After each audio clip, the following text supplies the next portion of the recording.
চট্টগ্রামের রিয়াজউদ্দিন বাজারের মোবাইল অ্যাক্সেসরিজের মার্কেটে আগুনের ধোঁয়ায় দম বন্ধ হয়ে ৩ জনের মৃত্যু হয়েছে।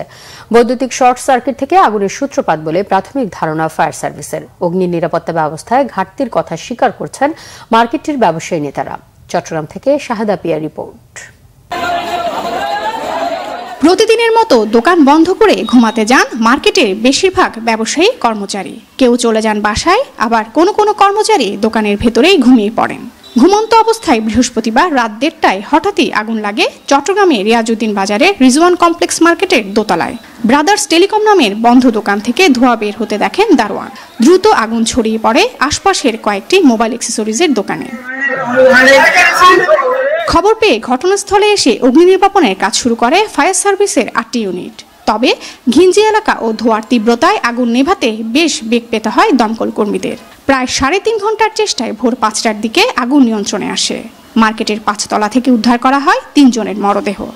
সবকিছু নষ্ট হয়ে গেছে, সবকিছু আগুনে পুড়ে ক্ষতিগ্রস্ত হয়ে গেছে। ৪টা দোকান পুড়ছে, ওর মধ্যে একটা ১ কোটি ৫০ লাখ ৩০ লাখ এইভাবে। ঘটনা তো আরো বিশাল হতো, কিন্তু মারা যাবে যে ৩-৪ জন যে মারা গেছে এটা আমাদের কল্পনায় ছিল। সম্পূর্ণ হলো আগুনের এখানে ধার্য বস্তু, কারণ মোবাইলে প্লাস্টিক, পলিথিন এবং ব্যাটারি, বারুদ, হ্যাঁ, এই ধরনের কেমিক্যাল থাকে এখানে। আমরা যখন নির্মাণ করি তখন মানে খুব কিছু কিছু ব্যাটারি ফ্ল্যাশ লাইট করছে, তখন আমাদেরও ভীত সঞ্চার হয়েছে। আমরা চিঠিপত্র দিচ্ছি, পরিদর্শন করছি তাদেরকে এই বলাতে উত্তরণ হওয়ার জন্য, যাতে কিছু অন্ততপক্ষে পানির রিজার্ভার এবং এই আপনার কিছু ভেন্টিলেশন সিস্টেম করার জন্য।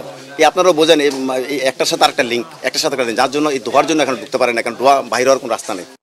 অগ্নি নিরাপত্তা ব্যবস্থায় ঘাটতির কথা স্বীকার করে এ বিষয়ে পদক্ষেপ নেওয়ার কথা জানিয়েছেন ব্যবসায়ী নেতারা।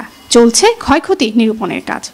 অবশ্যই কঠোর হতে, যেহেতু আজকে একটা আমাদের বড় একটা ট্রানজিট গেছে, ৩ জন মানুষ অলরেডি মারা গেছে। এই বিষয়ে আমাদের সমিতির কর্মকর্তাদের সাথে বসে এই বিষয়ে আমরা মার্কেটের যে মালিক এবং কমিটির সাথে বসে এটার বিষয়ে আমাদের আরো কঠোরভাবে আমাদেরকে এটা দমন করতে হবে আর কি। আগুনে দগ্ধ হয়ে মারা যাওয়াদের মধ্যে ২ জন চট্টগ্রামের সাতকানি উপজেলার বাসিন্দা মোহাম্মদ রিদওয়ান ও মোহাম্মদ শাহেদ। মৃত অপরজনের পরিচয় নিশ্চিত হওয়া যায়নি। শাহেদা পিয়া, বাংলা ভিশন, চট্টগ্রাম।